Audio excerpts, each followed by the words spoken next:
സഹകരണ ബാങ്കുകളിൽ നടന്ന അല്ലെങ്കിൽ CPM നടത്തിയിട്ടുള്ള കൊള്ളയെക്കുറിച്ച് എല്ലാവർക്കും അറിയാം. സഹകരണ പ്രസ്ഥാനങ്ങൾ വഴി ഏറെ സമ്പാദിച്ചതും CPM ആണെന്നുള്ളതും നമുക്കറിയാം. അപ്പോൾ ഇതിനൊരു തടയിടേണ്ടത് കേന്ദ്ര സർക്കാരിൻ്റെ ഒരു ആവശ്യം കൂടിയാണ്. അത് ജനങ്ങൾക്ക് വേണ്ടി കൂടിയാണ് എന്നുള്ളതും നമ്മൾ ഓർമ്മിക്കേണ്ടതുണ്ട്. എന്തായാലും ഈ സഹകരണ നിയമങ്ങൾ, ഇതിനൊക്കെ ഒരു തടയിടാൻ സഹകരണ നിയമങ്ങൾ പൊളിച്ചെഴുതാനുള്ള ഒരു നീക്കം കേന്ദ്ര ആഭ്യന്തരമന്ത്രി അമിത്ഷായുടെ ഭാഗത്ത് നിന്ന് ഉണ്ടാകുന്നു എന്നുള്ള വാർത്തകൾ ഇപ്പോൾ വരികയാണ്. ഈ വാർത്ത വരുമ്പോൾ അത് CPM-നെ എത്രത്തോളം ബാധിക്കും? ഒന്നാമത് CPM ഇപ്പോഴുള്ളത് കേരളത്തിൽ മാത്രമാണ് എന്നുള്ള ഒരു കാര്യം കൂടി നമ്മൾ മുന്നിൽ കാണേണ്ടതുണ്ട്. ഇത് എന്തായാലും CPM-നെ എങ്ങനെ ബാധിക്കും? പൊതുവായി ഇത് എങ്ങനെയായിരിക്കും, ഇതിൻ്റെ ഒരു പൊളിച്ചെഴുത്ത് ഉണ്ടായിക്കഴിഞ്ഞാൽ ഇത് എങ്ങനെയായിരിക്കും പരിണമിക്കുക? പറഞ്ഞാൽ അനുസരിക്കാത്തവരെ പണ്ട് കാലത്ത് പറയുന്നത് ആണി അടിച്ച് മരത്തെ തറയ്ക്കുക എന്ന് പറയും. ഇപ്പോഴത്തെ കാലത്ത് അത് ഭിത്തിയെ തേച്ചൊട്ടിക്കുക എന്നൊക്കെയാണ് പറയുന്നത്. അപ്പൊ കേരള സർക്കാർ കേന്ദ്ര സർക്കാർ പറയുന്നതൊന്നും അനുസരിക്കത്തില്ല. അതാണല്ലോ കേരളത്തിലെ ഏറ്റവും വലിയ ചർച്ചാ വിഷയം. അതാണല്ലോ, എന്ത് സംഭവം ഉണ്ടായെങ്കിലും കേന്ദ്രത്തിനെ കുറ്റം പറയുക. കേന്ദ്രം തന്നില്ല, നമ്മുടെ ആശാ വർക്കർമാർക്ക് വേതനം കൊടുക്കാൻ കേന്ദ്രം തരുന്നില്ല, അല്ലെങ്കിൽ മെഡിക്കൽ കോളേജിലെ അടിസ്ഥാന ആരോഗ്യ മേഖലയ്ക്കുള്ള ഫണ്ട് തരുന്നില്ല, SSKയ്ക്കുള്ള ഫണ്ട് തരുന്നില്ല. ഒരു തരത്തിലുള്ള ഫണ്ടുകളും തരാതെ കേരളത്തെ ഇങ്ങനെ ഞെക്കിക്കൊല്ലുകയാണെന്നാണ് പറയുന്നത്. അത് രാഷ്ട്രീയ ആരോപണമാണ്. അപ്പൊ ഇത്തരത്തില് എന്തിനും ഏതിനും കേന്ദ്രത്തെ പഴി പറഞ്ഞുകൊണ്ടിരിക്കുന്ന ഒരു സംസ്ഥാനമാണ്. അതാണ് നമ്മുടെ കേരളത്തിന്റെ അവസ്ഥ. ചിലപ്പോൾ സാമ്പത്തിക ബുദ്ധിമുട്ട് കൊണ്ടായിരിക്കാം. അപ്പൊ അങ്ങനെയൊക്കെ ആണെങ്കിലും കേന്ദ്ര സർക്കാർ ചില കാര്യങ്ങളിലൊക്കെ ചില വിട്ടുവീഴ്ചകളൊക്കെ അവർ ചെയ്യാറുണ്ടെങ്കിലും, അങ്ങനെയാണല്ലോ ഫെഡറൽ സംവിധാനത്തിൽ, അങ്ങനെ ചെയ്യണം. പക്ഷേ അമിത്ഷാ പറയുന്ന കാര്യം അദ്ദേഹം കുറെ കാലമായിട്ട് പറഞ്ഞുകൊണ്ടിരിക്കുകയാണ്. ആ കാര്യങ്ങളൊന്നും കേരള സർക്കാർ അനുസരിക്കുന്നില്ലെന്നാണ് അദ്ദേഹം പറയുന്നത്. അമിത്ഷാ പറയുന്ന കാര്യങ്ങൾ എന്ന് പറഞ്ഞു കഴിഞ്ഞാൽ അദ്ദേഹം ഏറ്റവും പ്രധാനമായിട്ട് ഇതിനെ ഫോക്കസ് ചെയ്യുന്നത് സഹകരണ മേഖലയെ കുറിച്ചാണ്. സഹകരണ മേഖലയെ കുറിച്ച് ഫോക്കസ് ചെയ്യുന്നതിന് അദ്ദേഹത്തിന് ചില പ്രത്യേക ലക്ഷ്യങ്ങളുമുണ്ട്. കേരളത്തിലെ സഹകരണ ബാങ്കുകൾ CPM-ന്റെ ഏതാണ്ട് നല്ല ശതമാനവും CPM-ന്റെ നിയന്ത്രണത്തിലാണുള്ളത്. അവരാണ് അതിന്റെ ഭരണസമിതികളിലും മറ്റുമൊക്കെ ഉള്ളത്. അപ്പൊ ഇവരെ എങ്ങനെ വരുതി കൊണ്ടുവരാം? ഈ ബാങ്കുകൾ, അതാണ് ഇതിന്റെ ഏറ്റവും വലിയ ഫണ്ടും ആസ്തി എന്ന് പറയുന്നത്. CPM-ന്റെ ഏറ്റവും വലിയ ആസ്തി എന്ന് പറയുന്നതും ഈ സഹകരണ ബാങ്കുകളിൽ കൂടിയുള്ള വരുമാനവും, അല്ലെങ്കിൽ അതിനകത്തിൽ നടക്കുന്നതെന്ന് പറയപ്പെടുന്ന മറ്റ് തിരിമറികളും. ധാരാളം തിരിമറികളുണ്ടല്ലോ, കരിവന്നൂരടക്കമുള്ള തിരിമറികളും ഒക്കെ ഉണ്ട് അതിനകത്ത്. അപ്പൊ ഇതിനെയൊക്കെ ഒന്ന് നേരെയാക്കി എടുക്കണം. CPM ഈ കരുതി വച്ചിരിക്കുന്നതെന്ന് പറയുന്ന സാമ്പത്തിക ഭദ്രത, അതാണല്ലോ പാർട്ടി പ്രവർത്തനത്തിനും കേന്ദ്രത്തെ എതിർക്കുന്നതിനും അവർക്ക് പ്രചോദനമാകുന്നതെന്നാണ് പറയുന്നത്. അപ്പൊ ഇതിനൊക്കെ ഒരു തടയിടണം. അതുകൊണ്ട് സഹകരണ മേഖലയിൽ കാര്യമായ പൊളിച്ചെഴുത്ത് വേണം എന്നുള്ളത് അമിത്ഷായുടെ ലക്ഷ്യമാണ്. അത് അദ്ദേഹത്തിന്റെ രാഷ്ട്രീയ ലക്ഷ്യത്തിന്റെയും കൂടെ ഭാഗമാണ്. അദ്ദേഹം ഇനി സൗത്ത് ഇന്ത്യയാണ് ഫോക്കസ് ചെയ്യുന്നത്. ദക്ഷിണേന്ത്യൻ സംസ്ഥാനങ്ങളെയാണ് കേന്ദ്രീകരിക്കുന്നതെന്ന് പരസ്യമായി പ്രഖ്യാപിച്ചു കഴിഞ്ഞു. അതിൽ അദ്ദേഹത്തിന് അല്പം ബുദ്ധിമുട്ടുള്ള രണ്ട് സംസ്ഥാനങ്ങൾ എന്ന് പറയുന്നത് തമിഴ്നാടും കേരളവുമാണ്. തമിഴ്നാടും കേരളവും എങ്ങനെ പിടിക്കണം, അതിനെക്കുറിച്ചാണ് അദ്ദേഹത്തിന്റെ സ്ട്രാറ്റജി. കർണാടകവും തെലുങ്കാനയും വലിയ പ്രശ്നമില്ലെന്നാണ് പറയുന്നത്. കാരണം അവിടെയൊക്കെ അദ്ദേഹത്തിന് എക്സ്പെരിമെന്റുകൾ ചെയ്യാൻ പറ്റുമെന്നുള്ളതാണ്. കർണാടക ഒരിക്കൽ ഭരിച്ചതുമാണല്ലോ, അവരെ ഭരിച്ചിട്ടുള്ള സംസ്ഥാനം കൂടെ ആണ്. പക്ഷെ കേരളത്തിനും തമിഴ്നാടിനും എന്ത് ചെയ്യാൻ പറ്റും? അത്തരം ചില തന്ത്രങ്ങളുടെ ഭാഗം കൂടിയായിട്ടാണ് അദ്ദേഹം ഈ സഹകരണ മേഖലയിൽ പിടിക്കുന്നത്. പണ്ട് പറയത്തില്ലേ, നമ്മൾ അന്വേഷിച്ച് വന്നപ്പോഴ് ഈ എന്തുകൊണ്ടാണ് എന്ത് കാര്യത്തിനെയും കേരളം എതിർക്കുന്നത് എന്നുള്ളത് ഒരു സ്റ്റഡി നടത്തി എന്നാണ് പറയുന്നത്. അപ്പൊ അതിൽ നിന്ന് മനസ്സിലാക്കിയത് ഈ സഹകരണ മേഖലയിലാണ്. സഹകരണ മേഖലയാണ് CPM-ന്റെ ഏറ്റവും വലിയ വരുമാന സോഴ്സും, അല്ലെങ്കിൽ അവരുടെ ഫണ്ടിങ്ങും നിയന്ത്രിക്കുന്നത് അവിടെയാണ്. അപ്പൊ അതിനെ എന്ത് ചെയ്യാൻ പറ്റും? അതിനെ നെഗറ്റീവായിട്ട് ചെയ്യാനല്ല ഉദ്ദേശിക്കുന്നത്, പോസിറ്റീവായിട്ട് എന്ത് ചെയ്യാൻ പറ്റും എന്നുള്ളതാണ്.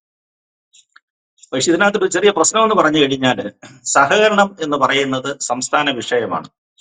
സംസ്ഥാന ഗവൺമെന്റിന് തീരുമാനിക്കാം അവിടെ കാര്യങ്ങൾ എന്തൊക്കെ ചെയ്യണം, എങ്ങനെയൊക്കെ വേണം എന്നുള്ള കാര്യങ്ങൾ തീരുമാനിക്കേണ്ടത് സംസ്ഥാന സർക്കാരാണ്. അപ്പൊ അതുകൊണ്ട് കേന്ദ്രത്തിന് പെട്ടെന്ന് ഇതിനകത്ത് കയറി ഇടപെടാൻ പറ്റത്തില്ല, ഈ വിഷയത്തിൽ ഇടപെടാൻ പറ്റുകയില്ല. അപ്പൊ അതുകൊണ്ട് എന്ത് ചെയ്യാൻ പറ്റും, ഇതിനെ മറികടക്കാൻ എന്തെല്ലാം ചെയ്യാൻ പറ്റും, അത്തരത്തിലുള്ള നിയമങ്ങളെ കുറിച്ച് മന്ത്രി അമിത്ഷാ ഇങ്ങനെ ഗഹനമായിട്ട് ആലോചനകളിലാണ്. ഇപ്പോഴല്ല, കുറെ നാളുകളായിട്ട് അദ്ദേഹം ഇതിനെക്കുറിച്ച് ആലോചിച്ചുകൊണ്ടിരിക്കുകയാണ്. അതിന്റെ ഭാഗമായിട്ട് ഇടയ്ക്കിടയ്ക്ക് നമ്മൾ പത്രങ്ങളിലൊക്കെ കണ്ടിട്ടില്ലേ, ചില പരസ്യങ്ങൾ വരും. സഹകരണ ബാങ്കുകൾ, പ്രാഥമിക സഹകരണ ബാങ്കുകൾ, ബാങ്ക് എന്ന പേര് മാറ്റണം. ബാങ്ക് എന്ന പദം അവർക്ക് ഉപയോഗിക്കാൻ പറ്റുകയില്ല, കാരണം അത് നിയമത്തിനെതിരാണ്. കേന്ദ്ര നിയമത്തിനെതിരെ ഇവർക്ക് ബാങ്ക് നടത്താനുള്ള അധികാരമില്ല. ബാങ്ക് നടത്തണമെന്നുണ്ടെങ്കിൽ ഒരുപാട് ചട്ടവട്ടങ്ങളും കാര്യങ്ങളും ഒക്കെ പാലിക്കേണ്ടതാണ്. റിസർവ് ബാങ്കിന്റെ നിയമങ്ങൾ പാലിച്ചെങ്കിലേ ബാങ്ക് നടത്താൻ പറ്റുകയുള്ളൂ. ഇത് പാലിക്കാത്തത് കൊണ്ട് ഇവര് ഈ ബാങ്ക് എന്നുള്ള പേര് ഒഴിവാക്കണമെന്ന് പറഞ്ഞ് പിന്നെ ഈ അടുത്ത സമയത്ത് ഈ ഒരു വർഷത്തിനിടയിൽ 5, 8, 10 പരസ്യങ്ങൾ വന്നിട്ടുണ്ട്. പ്രധാന പത്രങ്ങളിൽ അടക്കം വലിയ പരസ്യം വന്നിട്ടുണ്ട്. എവിടെയെങ്കിലും ആരെങ്കിലും അനുസരിച്ചായിട്ട് കണ്ടിട്ടുണ്ടോ? ഇപ്പോഴും നമ്മുടെ പ്രാഥമിക സഹകരണ ബാങ്കുകളുടെ പേരുകളെല്ലാം ബാങ്ക് എന്നൊക്കെ തന്നെയാണ് ഇരിക്കുന്നത്. അപ്പൊ ഇതിനൊരു തടയിടണം. അതെന്ത് ചെയ്യാൻ പറ്റും? അപ്പൊ പല ആലോചനകൾക്ക് ശേഷം അവസാനമായിട്ട് അദ്ദേഹം ഒരു ആലോചനയിൽ എത്തിയിരിക്കുന്നു. ഈ നിയമം തന്നെ പൊളിച്ചെഴുതുക, ഈ സഹകരണ നിയമം തന്നെ പൊളിച്ചെഴുതുക. അതിനു വേണ്ടിയിട്ട് അദ്ദേഹം ഒരു ഏജൻസിയെ തന്നെ അങ്ങ് ഏർപ്പെടുത്തിയിരിക്കുകയാണ്. ഒരു 3 അംഗ കേന്ദ്ര ഏജൻസികളാണ് ഇത് പഠിക്കാൻ പോകുന്നത്. ഏജൻസികളുടെ പേരെന്ന് പറയുന്നത് നാഷണൽ കോപ്പറേറ്റീവ് യൂണിയൻ ആണ് ഒന്നാമത്തേത്. മറ്റേത് national foundation of state cooperative bank ആണ്. മൂന്നാമത്തേത് national foundation of urban cooperative bank and credit society. ഈ 3 ഏജൻസികളുമാണ് പഠിക്കാൻ പോകുന്നത്. ഇത് കേന്ദ്ര ഗവൺമെന്റിന്റെ സഹകരണ നിയമത്തിന് തടസ്സമാകുന്നതും സഹകരണ നിയമത്തിലേക്ക്, സംസ്ഥാന വിഷയമായ സഹകരണത്തിലേക്ക് എങ്ങനെ കടന്നു ചെല്ലാം അതിനെക്കുറിച്ചും കൂടെ പഠിക്കുന്നതിനായിട്ടാണ്. അതിനകത്ത് എന്തെല്ലാം മാറ്റങ്ങൾ വരുത്തണം. ഇപ്പൊ കുറച്ച് സംസ്ഥാനങ്ങളെ ഉള്ളൂ, കുറച്ച് സംസ്ഥാനങ്ങളെ മാത്രമേ ഉള്ളൂ കേന്ദ്രത്തെ അനുസരിക്കാത്തത്. കുറച്ച് കേന്ദ്രഭരണ പ്രദേശങ്ങളും ഉണ്ടെന്ന്, 1-2 കേന്ദ്ര പ്രദേശങ്ങളും ഉണ്ടെന്നാണ് പറയുന്നത്. ഇപ്പൊ ഇവർക്കെല്ലാം കൂടെ വേണ്ടിയിട്ട് മാറ്റി എഴുതണം, ഈ നിയമം മാറ്റി എഴുതുക. അപ്പൊ ഈ സമിതിയെ അത് നിയമിച്ചിരിക്കുകയാണ്. ഈ സമിതി പഠിച്ചിട്ട് അവന്റെ റിപ്പോർട്ട് വരും. റിപ്പോർട്ട് വന്നു കഴിഞ്ഞാൽ ഈ നിയമം കേന്ദ്രത്തിൽ കൊണ്ടുവരും. നിയമം പാസ്സാക്കി കഴിഞ്ഞു കഴിഞ്ഞാൽ വളരെ എളുപ്പത്തിലേക്ക് ഈ അനുസരണക്കേടുകളെല്ലാം മാറ്റിയെടുക്കാൻ പറ്റും. അതാണ് അമിത്ഷായുടെ പ്ലാൻ എന്ന് പറയുന്നത്. കേരള ഗവൺമെന്റ് ഇക്കാര്യത്തിൽ വളരെ ആശങ്കാകുലരാണ് കേട്ടോ. കഴിഞ്ഞ അമിത്ഷായുടെ ഈ നിയമങ്ങൾ ഇങ്ങനെ കയ്യിൽ വരുന്നത് കൊണ്ട് കുറെ കാലമായിട്ട് നമ്മുടെ ഗവൺമെന്റ് വളരെ ആശങ്കയിലുമാണ് ഇതിനകത്ത്. ഇപ്പൊ കഴിഞ്ഞ കരുവന്നൂര് കേരളം കേട്ടുള്ള സഹകരണ മേളയിൽ കേട്ടിട്ടുള്ള ഏറ്റവും വലിയ തട്ടിപ്പാണ്. കോടിക്കണക്കിന് രൂപയാണ് അവിടെ നിന്ന് അടിച്ചു മാറ്റിയത്. ആരൊക്കെയായിരുന്നു ഭരണസമിതിയിൽ? ഇപ്പൊ ഇഡിയുടെ കുറ്റപത്രം വന്നല്ലോ. ഇഡിയുടെ കുറ്റപത്രത്തിൽ CPM നേതാക്കൾ AC മൊയ്തീൻ, പഴയ മന്ത്രി AC മൊയ്തീൻ അടക്കമുള്ളവരാണ് പ്രതിസ്ഥാനത്ത് വന്ന് CBIയുടെ ചോദ്യം ചെയ്യലിന് വിധേയരായവരാണ്. CPMന്റെ പ്രമുഖരായ നേതാക്കന്മാരാണ് ഇതിനകത്ത് കുടുങ്ങിയിരിക്കുന്നത്. അവര് കൂട്ടുനിന്നു എന്നാണ് പറയുന്നത്. അതോടൊപ്പം തന്നെ പാർട്ടിയുടെ തുകകളും ഈ സഹകരണ ബാങ്കിനകത്ത് കുന്നുകൂടി കിടക്കുന്നുണ്ടായിരുന്നു.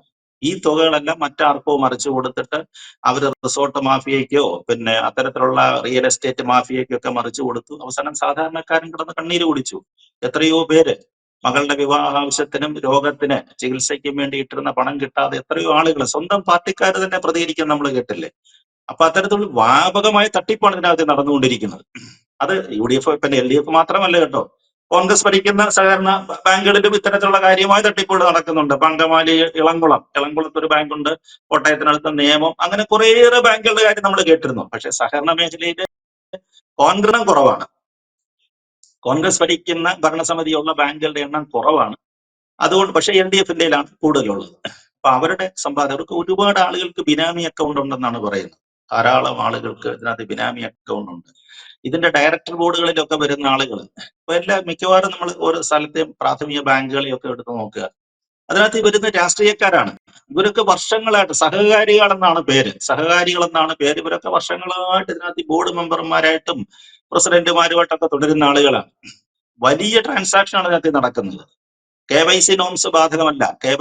റിസർവ് ബാങ്കിന്റെ ചട്ടങ്ങളൊന്നും ബാധകമല്ലാത്തത് കൊണ്ട് എവിടെ കൊണ്ട് പണം ഇടുന്നു, ആരെടുത്തോണ്ട് പോകുന്നു എന്നുള്ളതിനെ കുറിച്ചൊന്നും വലിയ അറിവില്ലായിരുന്നു. അങ്ങനെയാണ് ഇത് സിസ്റ്റം തുടർന്നു പോയിക്കൊണ്ടിരിക്കുന്നത്. ഇപ്പൊ കുറച്ചൊക്കെ നിയന്ത്രണങ്ങൾ വരുന്നുണ്ട്. കുറച്ചൊക്കെ നിയന്ത്രണങ്ങളും കാര്യങ്ങളും ഒക്കെ ആയി വരുന്നതേ ഉള്ളൂ. കേരള സർക്കാർ അമിത്ഷായുടെ നീക്കം അറിഞ്ഞുകൊണ്ട് കേരള സർക്കാരിന്റെ പ്രതിനിധി എന്ന് പറഞ്ഞല്ലോ, അവരിതിനകത്ത് കുറച്ചൊക്കെ നോക്കുന്നുണ്ട് എന്തൊക്കെ ചെയ്യാൻ പറ്റുമെന്നുള്ളത്.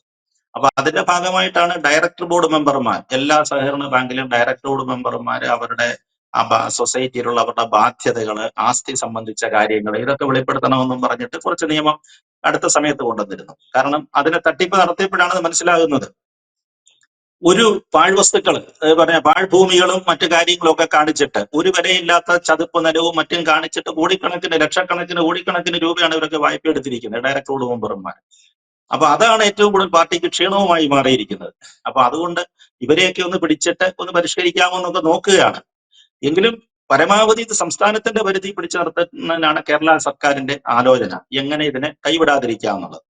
പക്ഷേ അമിത്ഷാ അത് വിട്ടുകൊടുക്കുന്ന ലക്ഷണത്തിലല്ല കാണുന്നത്. അമിത്ഷായ്ക്ക് മനസ്സിലായി കേന്ദ്രത്തിന്റെ ഒരുപാട് ആനുകൂല്യങ്ങൾ ഈ സൊസൈറ്റികൾ വഴി വരുന്നുണ്ട്. ഒരുപാട് ആനുകൂല്യങ്ങൾ ഈ ഇത്തരം സഹകരണ സംഘങ്ങൾ വഴി പ്രൈമറി കോപ്പറേറ്റീവ് സൊസൈറ്റികളും മറ്റ് ക്രെഡിറ്റ് സൊസൈറ്റികളും വഴിയൊക്കെ വരുന്നുണ്ട്. അപ്പൊ ഇത് എങ്ങനെ പോകുന്നു, അവര് കൊടുക്കുന്ന പണം കൃത്യമായിട്ട് വിനിയോഗിക്കപ്പെടുന്നുണ്ടോ, അത് അവർക്ക് മോണിറ്റർ ചെയ്യണം. അതാണ് കേന്ദ്രത്തിന്റെ ആവശ്യം. പിന്നെ അവസാനം ഇത് പഴി പറഞ്ഞിട്ട് കാര്യമില്ലല്ലോ. ഇത് കേന്ദ്രത്തിന് അവസാനം കേന്ദ്രം ഒന്നും തരുന്നില്ല എന്ന് പറഞ്ഞിട്ട് കാര്യമില്ല. അത്തരം കാര്യങ്ങളെ ഒന്ന് പൊളിച്ചെടുക്കുക. എനിക്ക് തോന്നുന്നത് അതായിരിക്കും അമിത്ഷായുടെ ലക്ഷ്യമെന്ന് തോന്നുന്നു. പിന്നെ ഈ പറഞ്ഞതുപോലെയാണ് പ്രാഥമിക സഹകരണ സംഘങ്ങളെ നമ്മൾ പൂർണ്ണമായിട്ടും അതിനെ രാഷ്ട്രീയവൽക്കരിക്കുന്നതിനോട് ആർക്കും വലിയ യോജിപ്പില്ല. കാരണം സാധാരണക്കാരന്റെ ആശ്രയമാണത്. സാധാരണക്കാരന് നമുക്ക് പെട്ടെന്നൊരു ആവശ്യം വരുന്ന സമയത്ത് നമ്മുടെ തൊട്ടടുത്തുള്ള വീടിനടുത്തുള്ള ഒരു സഹകരണ സ്ഥാപനത്തിൽ പോവുക, ഒരു പണയം വെക്കുകയോ അല്ലെങ്കിൽ ഒരു വായ്പ എടുക്കുകയോ ഒക്കെ ചെയ്യേണ്ടതാണ്. നമ്മുടെ കേരളത്തിന്റെ സാമ്പത്തിക വളർച്ചയ്ക്ക് വളരെയേറെ സഹായം ചെയ്തിട്ടുള്ള കാര്യങ്ങളുമാണ്, പ്രസ്ഥാനങ്ങളുമാണ് ഇതെല്ലാം. സഹകരണ പ്രസ്ഥാനം എന്ന് പറഞ്ഞാൽ വളരെയേറെ പോസിറ്റീവായിട്ട് നമ്മൾ കാണേണ്ട കാര്യം തന്നെയാണ്. പക്ഷെ ധാരാളം പുഴുക്കുത്തുകളുണ്ട് ഇതിനകത്ത് ഒരുപാട് പുഴുക്കുത്തുകളുണ്ട്. ഇതിനെ ശരിക്കും ഒന്ന് ശുദ്ധീകരിച്ചെടുക്കേണ്ടത് ആവശ്യം തന്നെയാണ്. അത് കേന്ദ്ര മേഖലയിൽ കൊണ്ടുപോയാലും ശരി, അല്ലെങ്കിൽ കേരളത്തിനും കേന്ദ്രത്തിനും സംസ്ഥാനത്തിനും കേന്ദ്രത്തിനും അധികാരം ഉള്ള രീതിയിലേക്ക് പരിഷ്കരിച്ചാലും ശരി, ഇവിടെ ശുദ്ധീകരണം ആവശ്യമാണ്. ഇല്ലെങ്കിൽ കരുവന്നൂർ പോലെയുള്ള അതിഭീകരമായ വെട്ടിപ്പുകൾക്കും തട്ടിപ്പുകൾക്കും ഒക്കെ കേരളം സാക്ഷിക്കേണ്ടി വരും. അതുകൊണ്ട് അമിത്ഷായുടെ ആണിയെ നമ്മൾ ശ്രദ്ധിക്കണം. അമിത്ഷാ കൊണ്ടുവരുന്ന ആണിയെ ശ്രദ്ധിക്കണം. അതടിക്കും. അമിത്ഷായെ സംബന്ധിച്ചിടത്തോളം അത് അങ്ങനെ തന്നെയാണല്ലോ. അദ്ദേഹം ഒരു തീരുമാനം എടുത്താൽ നടപ്പാക്കിയിരിക്കും, അതിനകത്ത് യാതൊരു സംശയവുമില്ല. അപ്പൊ അതുകൊണ്ട് ഈ അവസാന ആണിയും തലയിൽ കൊള്ളുന്നതിന് മുമ്പായിട്ട്, അല്ലെങ്കിൽ ഏതെങ്കിലും മരത്തിൽ നമ്മളെ തല്ലി ഒതുക്കുന്നതിന് മുമ്പായിട്ട്, കാരണം അത് പോസിറ്റീവായിട്ട് തന്നെ കണ്ടാൽ മതി. അതിനെ മറ്റൊരു തരത്തിൽ കാണേണ്ട കാര്യമില്ല. അപ്പൊ അതുകൊണ്ട് നമ്മുടെ സഹകരണ മേഖലയ്ക്ക് കൊണ്ടുവരാൻ പോകുന്ന ഈ പരിഷ്കാരം അത് എങ്ങനെയാകും എന്നതിനെ കുറിച്ച് കേരള സർക്കാരും കൂടെ കാര്യമായിട്ടൊന്ന് ആലോചിച്ച് പഠിക്കുന്നത് നന്നായിരിക്കുമെന്നാണ് എനിക്ക് തോന്നുന്നത്.